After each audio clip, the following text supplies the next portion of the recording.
Fala pessoal, bom dia. Hoje é dia 14/9, segunda-feira. A gente está começando mais um XP Connection. Bom dia, Gustavo. Bom dia, Kim, bom dia a todos. Pois é, semana decisiva, aquela semana que o pessoal está esperando desde o começo do ano. Semana que finalmente temos a reunião do Fed que pode trazer essa primeira elevação de taxa de juros. Acho que o mercado nunca teve tão dividido quanto nessa reunião, nunca falou tanto. Acho que foi o assunto que rendeu mais artigos, mais discussões ao longo do ano, foi essa reunião de agora. Boa, além disso, a gente tem na questão doméstica, aqui a gente vai comentar bastante toda essa questão do corte de gastos, que foi amplamente discutido no final de semana, diversas reuniões e até hoje de manhã está tendo reunião da Dilma, o Levi e o Barbosa, para falar um pouco de coordenação política, mas também desse corte de gastos tão esperado aí para tentar, né, amenizar ou até zerar aquele orçamento deficitário que enviaram para 2016. Então a gente está falando aqui para zerar algo em torno de 30 bi, mas o pacote, por enquanto, essa primeira etapa seria algo em torno de 20 a 25 bi. A gente vai falar um pouco melhor daqui a pouco. Também a gente vai passar por focos. A gente teve diversas revisões ali de projeção dos economistas para o próximo ano. A gente vai destacar ali IPCA, PIB, enfim, produção industrial também, revisando para baixo. Na parte internacional, vale o comentário de Europa, produção industrial, China também, mas a gente vai entrar um pouquinho mais no detalhe da questão do FONC, né? A questão da decisão do aumento de juros ou não do Fed para quinta-feira às 15 horas. A gente vai ter que ficar ligado. A gente vai falar um pouquinho também da parte de Top Picks, que é a nossa carteira semanal. Apesar dessa semana a gente não ter trocas, vou comentar um pouquinho do que é a nossa cabeça em termos de estratégia e posição, e depois a gente tira um pouco das dúvidas dos papéis. Aí se o pessoal puder no chat falar se tá tudo certo, pra gente já dar prosseguir aqui um pouco a nossa apresentação. Só dá um ok aqui pra gente ter certeza que tá tudo funcionando bem. Bom, enquanto a gente vai checando, até se a produção puder checar também, se tá tudo ok. E aí depois a gente já vai começando. A gente trouxe um dado bem interessante pra. Pronto, já estão comentando aqui que tá certo. Muito obrigado. Ótimo, então a gente pode começar falando de Brasil, né, Gustavo? Mostrar o Focus. O Focus, a gente começa falando do Focus, de fato, chama atenção para o IPCA, né? A gente teve ali o mercado como um todo já olhando essa esticada do dólar e projetando algum impacto no IPCA. Mas se você puder detalhar um pouquinho melhor essa questão. Sim, bom, a gente vai colocar na tela. A gente teve semana passada, o IPCA de agosto, que fechou bem em linha com o mercado esperava. Acho que até isso correspondeu a essa, a gente olhar aqui, deu quase nada, mas recuou um pouquinho o IPCA de 2015, mas de qualquer jeito isso acho que reflete que o mercado ficou feliz de ver suas expectativas realmente batendo com o dado que veio semana passada, mas ainda a gente teve um dado bem leve por fatores sazonais, mas ao longo desse semestre, ainda nos próximos 4 meses, o IPCA ainda vai acelerar um pouquinho para chegar nesse 9,28. A gente está com 7 de IPCA acumulado no ano. Mas o ponto que a gente quer destacar muito para vocês é esse aqui, é essa segunda parte da coluna da primeira linha, que é o IPCA de 2016. É ótimo que a gente pode ver aqui que há 4 semanas, então um mês atrás, estava em 5,44, tinha ancorado por muito tempo nisso e não está aqui, mas o de 2017, 2018 estavam em torno de 4,5, que é a meta de IPCA, de inflação do Banco Central para o longo prazo. Infelizmente, a gente viu nas últimas semanas que o Focus saiu, desancorou um pouco do que tinha demorado muito para chegar. Então a gente vê hoje que a expectativa de inflação para o ano que vem subiu para 5,64. Provavelmente ainda vai subir um pouco mais. E duas coisas, uma é com certeza a deterioração um pouco mais forte, né, da economia brasileira. Como o Kim falou, apresentando um déficit, né, do orçamento para 2016. A gente não conseguiu manter o grau de investimento com a S&P. mas também a gente tem um pouco de diferença nas projeções que a partir do momento que elas ficam mais próximas de 2016, você tem mais dados para colocar na sua projeção, você tem uma base um pouco mais consolidada, você já tem mais informação sobre o que vai fechar 2015, e isso é importante porque muito da inflação de 2015 é transmitida, ela contamina um pouco da inflação de 2016, então isso é ruim porque provavelmente esses dados estão sendo revisados não por também porque ela tem mais precisão, então o mercado tem mais certeza do que está falando agora. Então, infelizmente, a gente vai ver que a inflação do ano que vem ainda está um pouco bem distante da meta. E o Banco Central, em todas essas falas, ele afirma que tem certeza que no final do ano que vem a inflação vai convergir para o centro da meta, então é algo bem negativo, né? Mas todo esse discurso do Banco Central acho que ficou um pouco mais fraco, né? Com Com os certeza. recentes acontecimentos, principalmente a questão da China e também agora domesticamente o dólar disparando, o CDS também. Então, acho que eles deixaram um pouquinho de lado, parece, esse discurso de chegar ao centro da meta no final de 2016, né? E até o Levi, se a gente lembrar, já tinha comentado que provavelmente isso aí vai ficar para 2017. Talvez ele não deveria ter falado isso, mas escapou, enfim. Eles colocaram, quando eles fizeram a apresentação do orçamento, ele e o Barbosa colocam, não bate com o que o Banco Central fala. Exato. Então, bem ruim também. Mas uma pergunta que fica ali com relação a essa inflação ascendente é se isso aí vai desencadear um aumento de juros, né? O que você acha? Certeza, O pessoal tá falando muito em volta de aperto monetário ou volta de aumento. As né? curvas subiram bastante. Todo mundo achava que parou, né? O ciclo acabou, mas de fato tem algumas variáveis novas aí. Você acha que eles voltam a subir juros, o Banco Central? A nossa expectativa ainda é de uma manutenção por que nem eles falam, uma manutenção por um período prolongado. Provavelmente o que eles vão fazer agora é deixar essa taxa em 14,25. O que deve ter mudado com essa mudança no cenário é que eles já estavam, nas próprias falas dos membros do Banco Central, eles falavam já que estavam se sentindo um pouco pressionados a não ser mais um que está contribuindo para a desaceleração da economia, né, a recessão. Então, eles já sentiam que provavelmente no ano que vem eles iam cortar juros. A questão é que com essa deterioração do cenário, não vai ocorrer tão cedo em 2016 quanto o mercado precificava antes. Acho que não subiriam mais ainda, acho que isso talvez não seja nem necessário. Eles já fizeram o que precisavam. Mas esse primeiro corte aqui, lógico, na medida que você acaba o ciclo de alta de taxa de juros, a pergunta é, e quando vai cortar? É a próxima pergunta, né? O mercado já muda totalmente. E se a resposta dessa pergunta, acho que provavelmente prolongou um pouco do que o mercado tinha pensado logo depois que parou de subir. Então, se já achavam que seria logo no começo de 2016, talvez já não seja no primeiro trimestre. Digamos assim. Lembrando que se a gente tem que separar um pouquinho o que é ativo de mercado, as curvas de juros estão precificando ali uma alta para as próximas reuniões até março de cerca de 1 ponto percentual. Mas aqui é muito mais questão de prêmio de risco, dados os últimos acontecimentos, não só em China, como principalmente questão do orçamento, o Levi balançando ali, etc. Então, de qualquer forma, vale essa informação que as curvas de juros precificam alta, apesar da gente achar que o BC deve, enfim, segurar um pouco ali e esperar e ver. Porque você tem um delay, né? Quando você aumenta os juros, o impacto só depois de alguns trimestres que o impacto chega na economia de fato. Algo que é negativo, né? Porque a gente já está em uma recessão bem forte e a gente começou a subir juros em outubro, mas só parou agora em final de julho.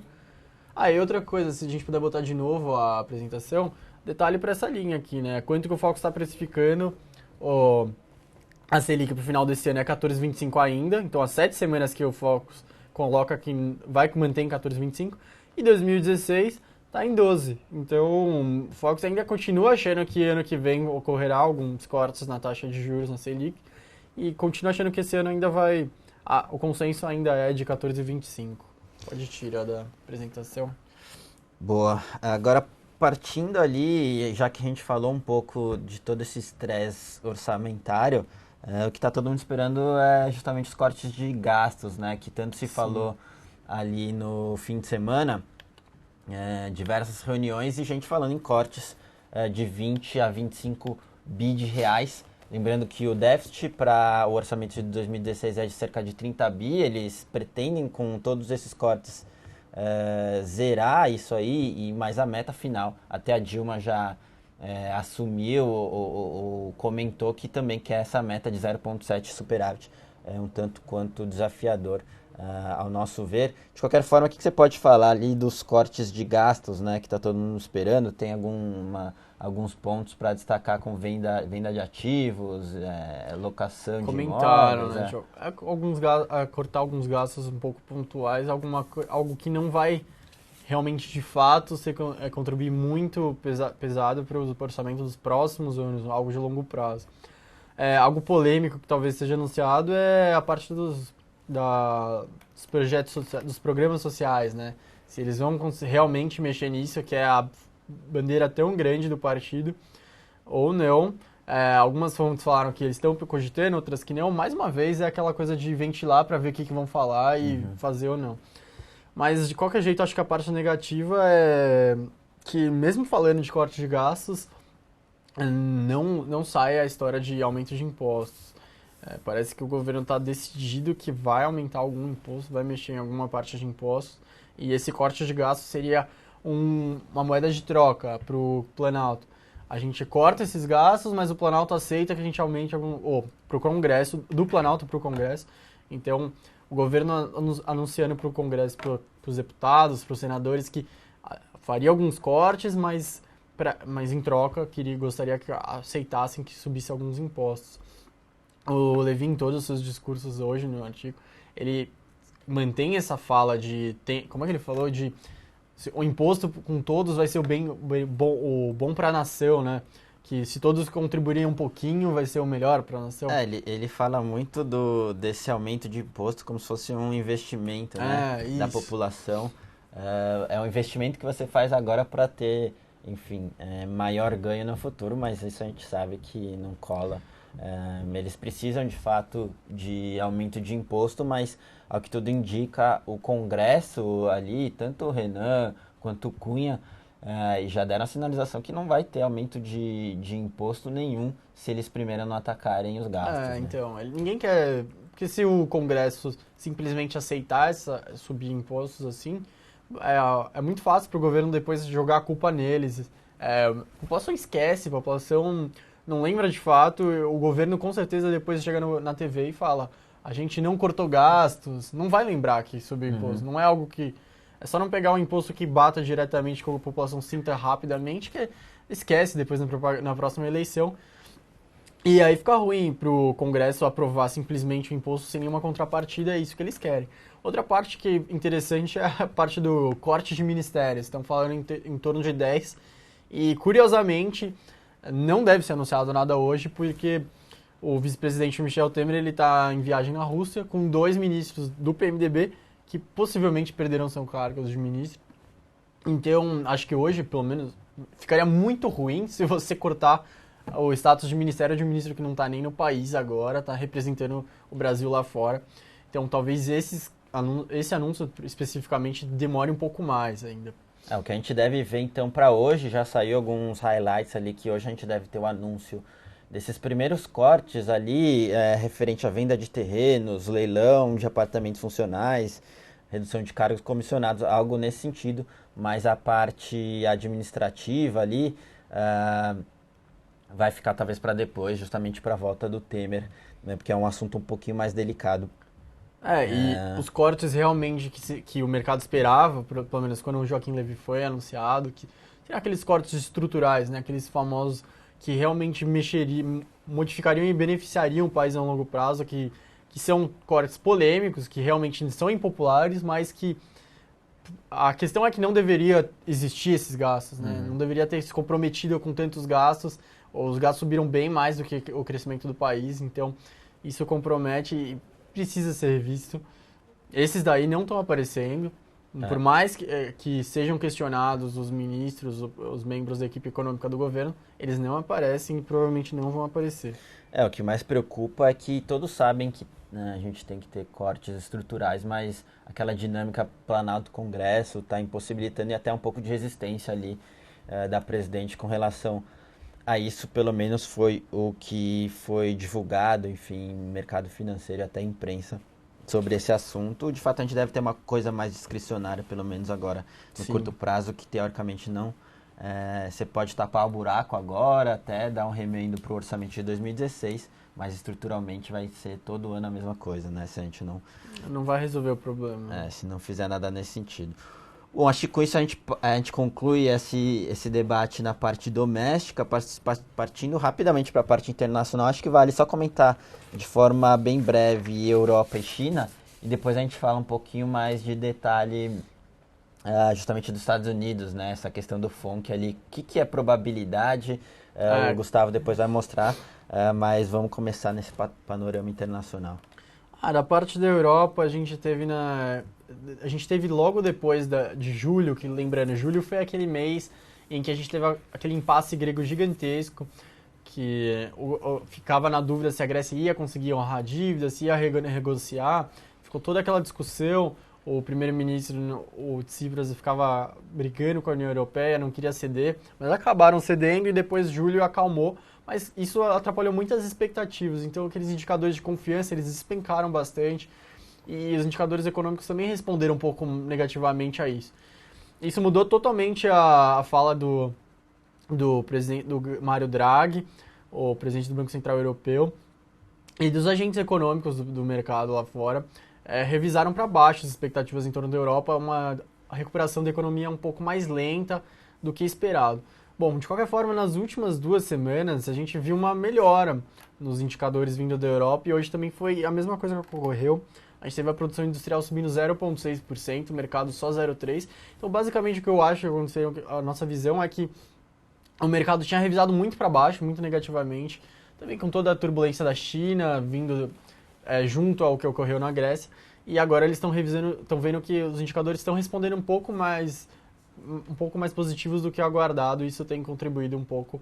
Mas, de qualquer forma, toda essa questão do FONC dessa semana da reunião do FED tem deixado os mercados um pouco mais cautelosos.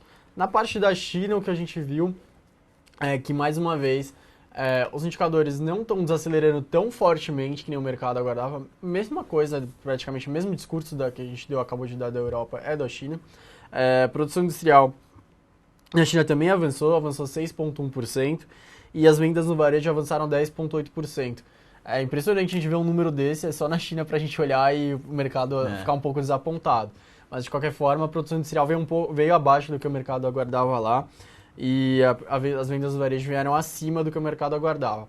O ponto bom que teve no dia que veio da China foi as vendas de moradias. As vendas de moradia, elas estavam em 2014, então no ano passado, sendo apontadas como... Esse era o dado que você olhava e falava, olha, a China está desacelerando de uma forma...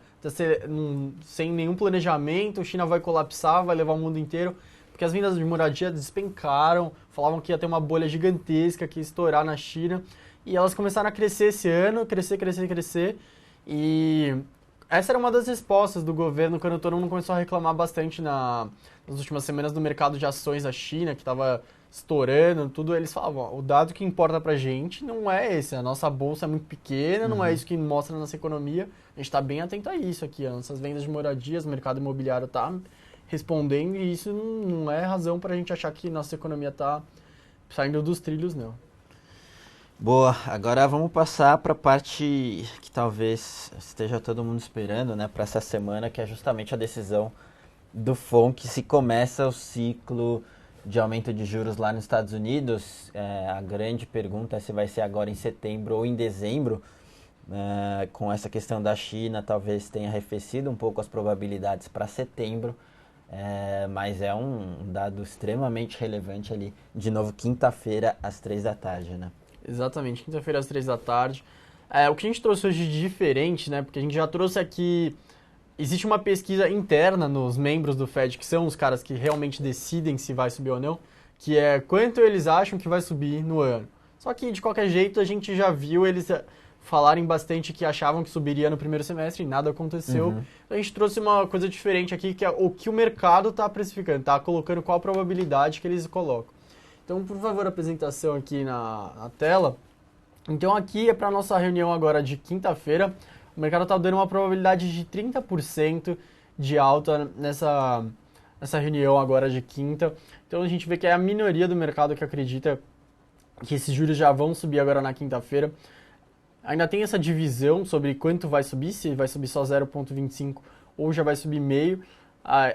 Aí eu já acho que dificilmente, se já está com toda essa cautela para subir juros, dificilmente eles já vão subir meio. Eles já têm sinalizado pelo menos isso, que com certeza vai ser algo bem gradual, bem lento. Então não seria uma alta já de 0,5%. Quando eu chegar vai ser uma alta de 0,25 e depois aos poucos eles vão testando o mercado. Ainda dá para mostrar aqui na reunião de dezembro, que aí sim já tem uma probabilidade um pouco maior por parte do mercado, 58%, quase 60% do mercado. Então aí sim a maioria do mercado já acredita que em dezembro já tem uma probabilidade alta de se elevar essa taxa de juros. Mas em resposta à reunião de quinta, só 30% coloca como uma chance grande de se elevarem juros. Ainda tem essa reunião aqui de outubro que tem 41%, curioso, mas já pode voltar aqui pra gente.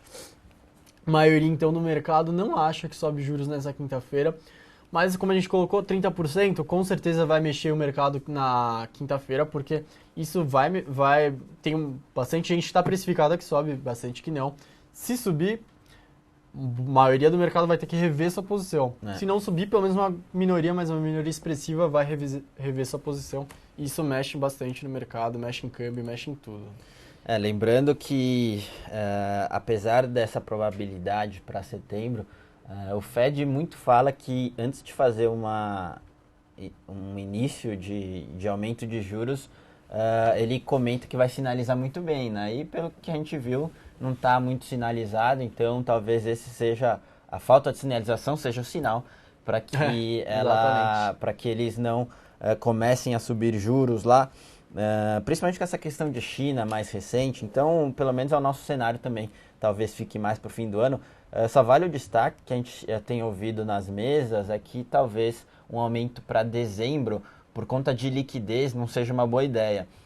Só que se a gente levar em consideração que o Fed tende a aumentar os juros só em reuniões que tem entrevista depois, que é o caso agora de setembro, depois de dezembro, talvez ficaria mais para março ali, mas a ver.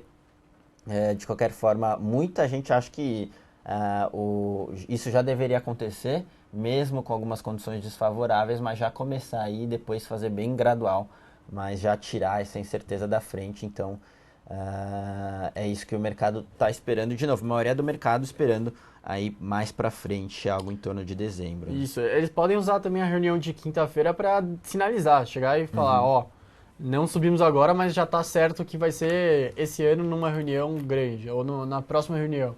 Eles podem, de fato, usar essa reunião de quinta para deixar bem claro o que eles vão fazer. É uma opção, algo que tem sido cogitado também, que seria um movimento bem forte do Fed e também mexeria novamente, modificaria bastante os cenários do mercado. Boa. Agora a gente pode partir mais para as questões dos papéis. E também, enfim, eu vou falar um pouquinho da nossa carteira semanal. A gente tem uma carteira semanal comprada, enfim, e uma vendida, mas eu acho que o legal aqui é passar um pouco da nossa cabeça em termos de portfólio para a semana e até falar um pouquinho o que é a nossa cabeça estratégica. De qualquer forma, a nossa carteira Topix, sem alterações para essa semana, fica com maior peso em Itaúsa. Itaú e Itaúsa é a nossa principal posição agora, frente à recente queda. Dificilmente a gente viu o banco negociando ali a cerca de 7 vezes preço-lucro para esse ano. Itaúsa, no caso, menos de 7 vezes. A gente acha que se o investidor ele decidiu ter uma posição em renda variável, parte do seu portfólio em renda variável, a gente acha que tem que ter Itaú por conta desse risco-retorno extremamente interessante, tá? E a gente está seguido com Cielo, Sul América e BBSE, então grande parte do nosso portfólio fica na parte financeira. A gente tem uma exposição à exportação com Suzano e Embraer e uma diversificação em Croton, que é uma das nossas menores posições ali. É um pouco da nossa cabeça. A gente, de novo, o que a gente está pensando aqui uma vez que o cliente ele decidiu ter posição em renda variável, a gente primeiro recomenda uma diversificação em diversos ativos para você não ficar exposto aí a um risco micro de algum papel, algum evento não recorrente. E nesse sentido a gente acha que uma diversificação com uma ponderação mais forte em setor financeiro, que mostra um pouquinho mais de resiliência, se a gente comparar ali com varejo, comparar ali com bens de capital, então, e aproveitar também valuation depois dessa queda forte de Itaú, então é um pouco dessa nossa cabeça, e a outra parte do portfólio ali, empresas atreladas a dólar, né? O caso de Suzano, que é uma empresa que a gente gosta bastante, mesmo depois dessa esticada, a gente acha que ainda tem valor em termos de valuation, ela está desalavancando bem forte, o endividamento dela no ano contra ano caiu bastante, e obviamente ela se beneficia com o aumento do dólar, e a dinâmica da commodity vai muito bem, principalmente se a gente compara com commodities metálicas ali e petróleo, eles conseguiram, tanto o Suzano quanto o Fibria conseguiram repassar aumento de preço na celulose no mercado global, tá? Então esse é um pouco da nossa cabeça para a carteira Top Picks. Falando um pouco de rentabilidade, na semana ali a gente foi bem, a carteira subiu 1,8, enquanto o Ibov caiu 0,8, então a gente abrindo 2,6 pontos percentuais na semana e a gente no ano ainda acima do Ibov. Tá, isso aí que só foi só um panorama geral para a gente entender um pouco o que é a nossa cabeça para parte de renda variável em termos de portfólio, mas a gente vai entrar agora para falar um pouquinho mais de siderúrgicas. Antes disso, com certeza, várias perguntas siderúrgicas aqui já.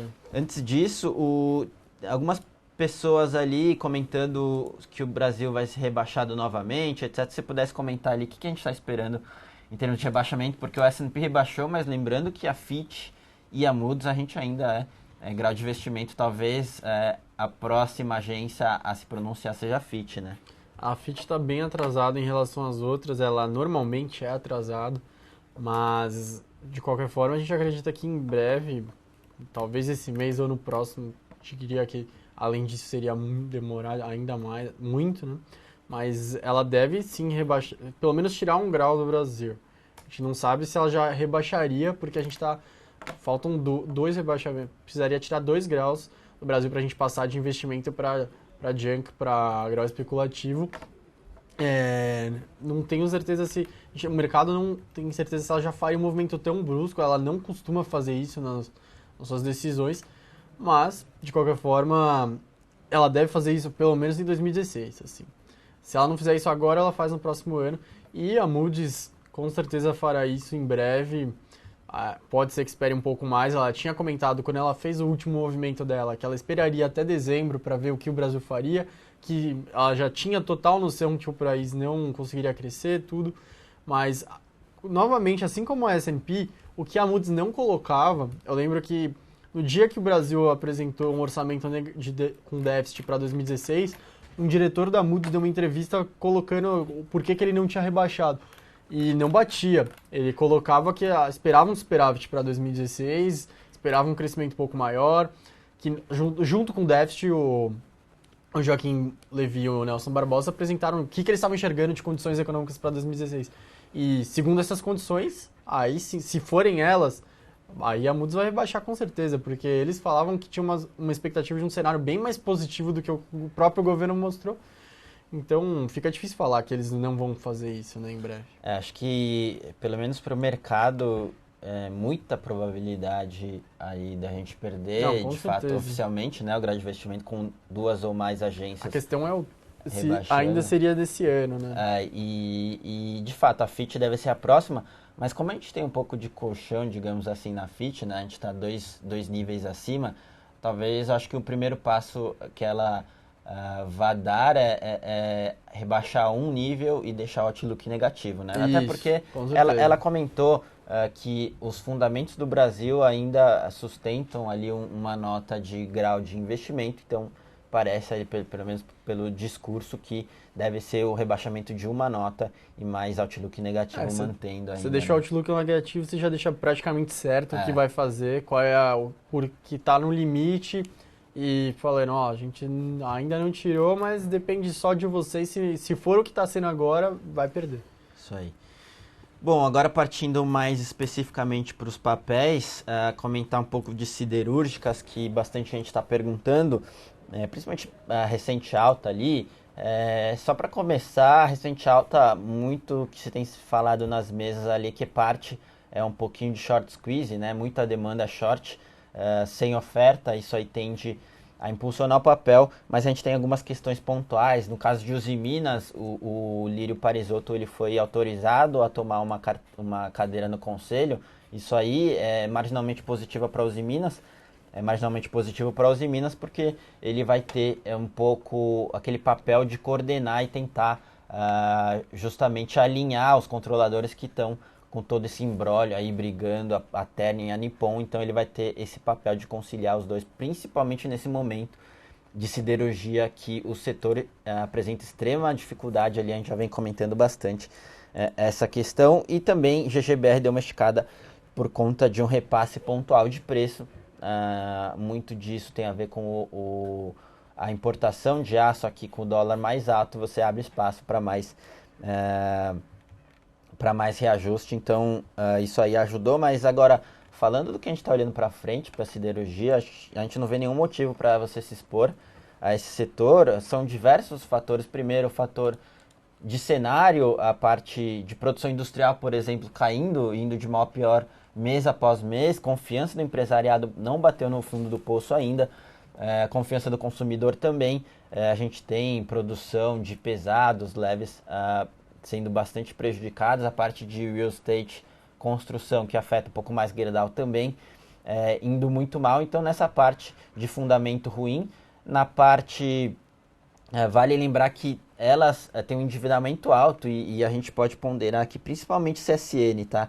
Um endividamento de mais de 5 vezes dívida líquida sobre o potencial de geração de caixa operacional dela, muito alto, e ainda com rebaixamento da S&P a gente tem maior custo da dívida para elas. Então isso aí vai prejudicar bastante CSN. Na parte de GGBR a gente tem a problema de governança corporativa. A gente não sabe onde vai dar a operação Zelotes ali. Ela fez algumas umas transações ali, aquisição de controlada, participante de controlada, um valuation relativamente alto. Então isso aí chama atenção. E os Minas, por final, o valuation alto, não faz nenhum sentido ali se posicionar em Usiminas. Então, no resumo, ficaria CSN e Usiminas com valuation alto. CSN endividamento preocupa, na Usiminas esse valuation aí preocupa, que é a maior de todas em termos de preço. E na parte de GGBR o que preocupa é a parte de governança corporativa. Então esse é o resumo de siderurgia. A gente não recomenda nenhuma exposição. Principalmente aqui, CSN, o pessoal aqui está perguntando também.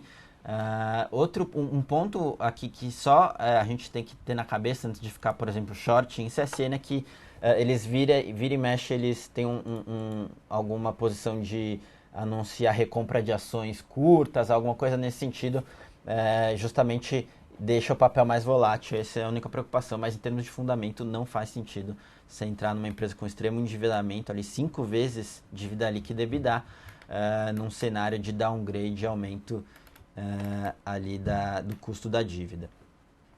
E foi isso de siderurgia. Teve mais algumas perguntas aqui para Porto Seguro, se a gente sabe o porquê está disparando 7.000%, o que ocorre.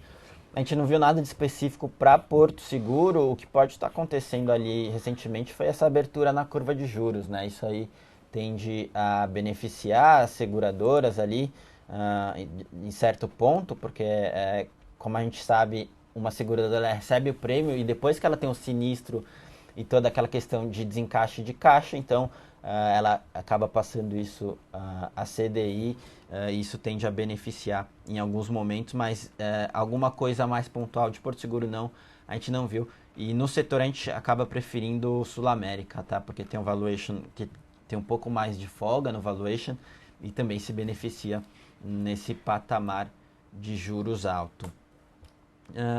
Teve uma pergunta aqui do Marcos, ele falou que está com uma posição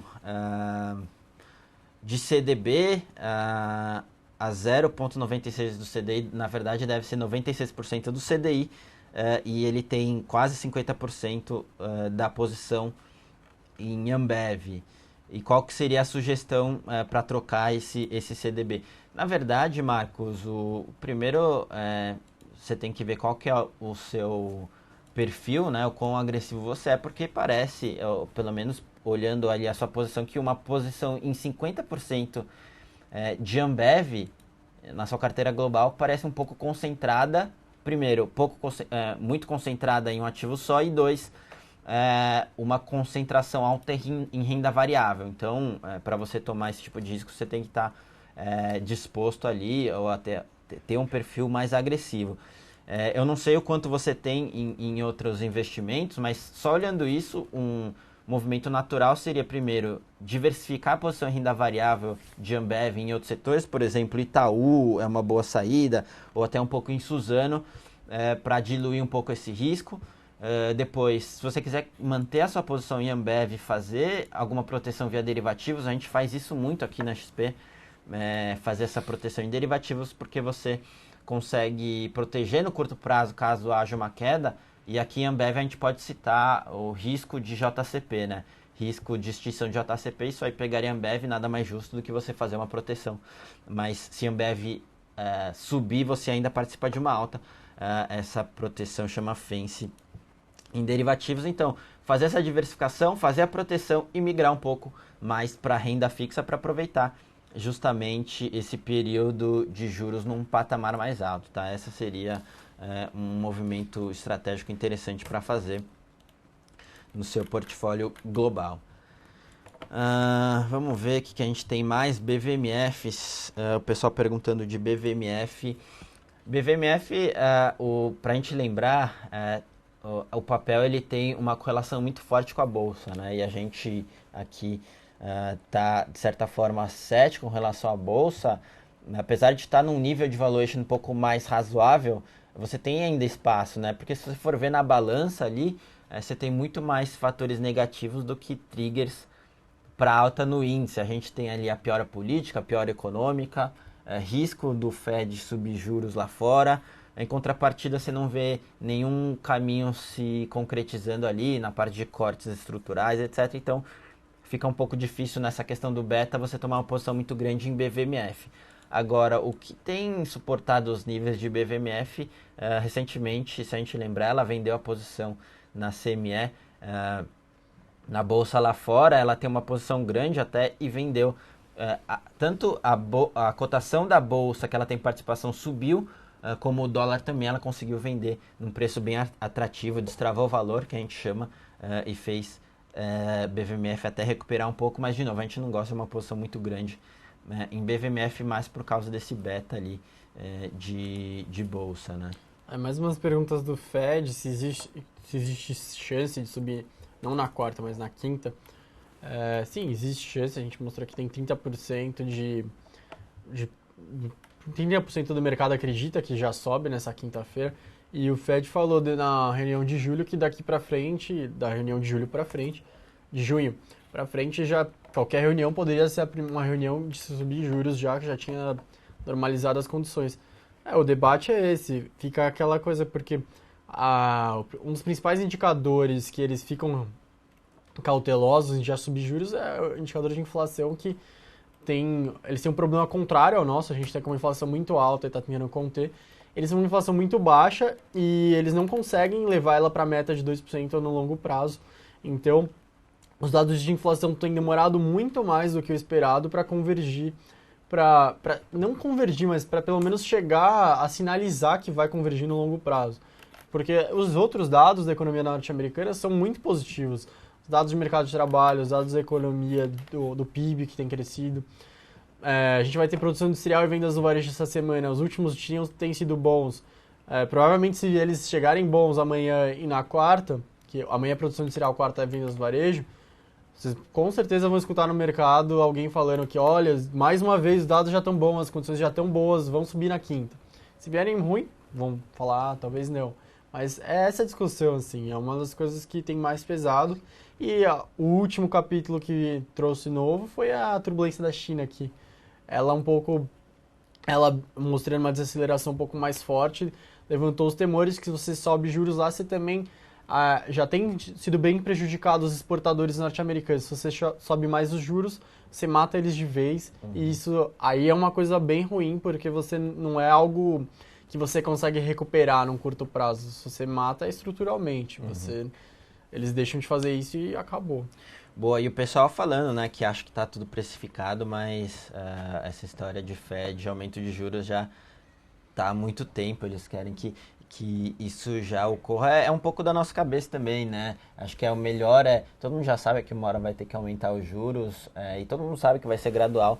Então, o melhor seria tirar esse risco da frente, já aumentar os juros e depois aí sim começar a discutir a parte da gradualidade, quão vai demorar e quais serão os steps ali para frente, né? Mas de qualquer forma a gente tem que comentar essa questão de probabilidade, porque todo mundo sabe que isso vai acontecer, mas o timing é muito importante porque tem muita gente posicionada ali, Isso, né? Principalmente lá fora, grandes players posicionados ali nesse momento. Então a volatilidade vai ter, de fato, fundamentalmente. A gente preferia que isso já ocorresse logo, mas a gente acha ainda que pelos dados do Fed, sinalização, reajuste, o começo do ajuste só para final do ano e até ano que vem. O grande debate ficou a discussão ficou muito grande porque nunca existiu um consenso. Tem muitas pessoas de muito renome, gente que já passou pelo Fed, falando que já está na hora, e tem muita gente que ainda fala que não. Esse que foi o problema. Não entrou o mercado não se entendeu, e nem aqueles pesos pesados da economia que, quando falam, todo mundo presta atenção. Eles também não se entenderam. Surgiram duas vertentes muito fortes, com argumentos muito bons, e a realidade é essa. Existem muitos argumentos bons para você defender que suba logo, e muitos para você falar que ainda não está na hora. O grande temor de quem fala que não está na hora é que você vai prejudicar de forma estrutural algo que não vai ser recuperado lá para frente se você já fizer isso agora. Tem gente que acha que não tem nenhum problema, que a alta é gradual, a alta é muito leve, e se você levar só 0,25, você não vai mexer em nada, que a economia não vai deixar de... Ninguém vai deixar de tomar um empréstimo, que isso não vai se refletir numa alta maior na taxa de juros para dentro dessa economia, que vai fazer com que várias pessoas deixem de tomar empréstimos, que não vai fazer uma diferença tão grande. Então a discussão ficou muito grande por causa disso. Não tem uma posição clara do que aconteceria, e o mercado se dividiu muito.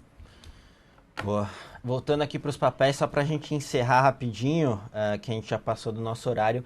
Perguntaram de BIF, Minerva, do setor de frigoríficos é a que a gente mais gosta. JBS é um play mais de dólar, mais de especulação. Minerva a gente não recomenda, Marfrig a gente não recomenda por conta de governança corporativa, então acaba sendo Minerva a nossa preferida. De qualquer forma, para exposição a dólar, a gente ainda prefere Suzano ou Fibra. A gente acha que tem um fundamento um pouco mais interessante, valuation também. Então, a gente fica mais otimista com essas duas para uma exposição a dólar. Perguntaram de Vale, a gente continua restrito em Vale, então não vai dar para comentar por enquanto. A gente, assim que ficar desrestritos, a gente volta a comentar de Vale. Perguntaram de Equatorial, Tractebel, se para longo prazo é aconselhável. Sim, são duas empresas que a gente gosta, por mais que Equatorial tenha esticado bastante em termos de valuation, tenha esticado um pouco, muitos grandes players ali, investidores, gestores de assets, gostam do papel. A gente só não tem por conta de valuation mesmo, mas é uma ótima empresa. Eles fizeram vários turnarounds lá, pegaram vários ativos e melhoraram a gestão. A gestão é muito boa. E tem gente falando aí que a Elet vai ter que se desfazer de alguns ativos, e uma grande uma grande probabilidade até da Equatorial adquirir esses ativos para fazer alguma coisa parecida ao que ela fez no passado, justamente melhorar a rentabilidade. Então a gente gosta ali, e Tractebel também. Na parte de geração, são duas boas escolhas. A gente gosta de Taesa também, mas por conta de dividendos, tá? Vamos, só para terminar aqui, a gente já falou de Usiminas, o pessoal estava perguntando, a gente já falou, e para terminar aqui, o Diego perguntando o que representa o rebaixamento da nota de Sula, né, Sul América. Acho que assim não tem muita notícia nova. Depois do rebaixamento do S&P, é natural que ela reveja os ratings das empresas em si, tanto que a gente teve rebaixamento dos bancos, rebaixamento de Petro, Ambev, e aí a gente esperava já algum rebaixamento ali nas seguradoras, foi o que aconteceu para a Sul América. Então, obviamente é ruim para a economia como um todo, em termos de captação, etc., mas nada que mude drasticamente o case. A gente gosta ainda de Sul América, o valuation bem atrativo, principalmente o nosso principal ponto aqui é ter uma exposição a algum ativo que se beneficia de uns juros num patamar mais alto, que é o caso de Sul América. Então a gente tem um pouco ali no nosso portfólio, tá, pessoal? Bom, acho que por hoje é só, a gente conseguiu discutir bastante, falamos bastante de Fed, né, das probabilidades, essa questão de corte de gastos aqui. Vamos ficar de olho, né? Hoje deve sair o montante, em quais pontos o governo pretende cortar gastos. Né? A gente já conversou que isso aí não vai resolver, mas vai ser importante porque pode mexer no mercado, mas de qualquer forma vamos ficar esperando quinta-feira para essa questão do Fed, pessoal. Bom, espero que vocês tenham gostado do programa. A gente ainda vai se encontrar hoje, pelo menos eu devo voltar aqui para o fechamento de mercado. De qualquer forma, bom final, o segmento de dia, e bom almoço para todo mundo e bons negócios. Obrigado, Kim. Obrigado, pessoal, pela atenção. Espero que tenham gostado de mais um programa. A gente se vê amanhã novamente. Até lá, gente.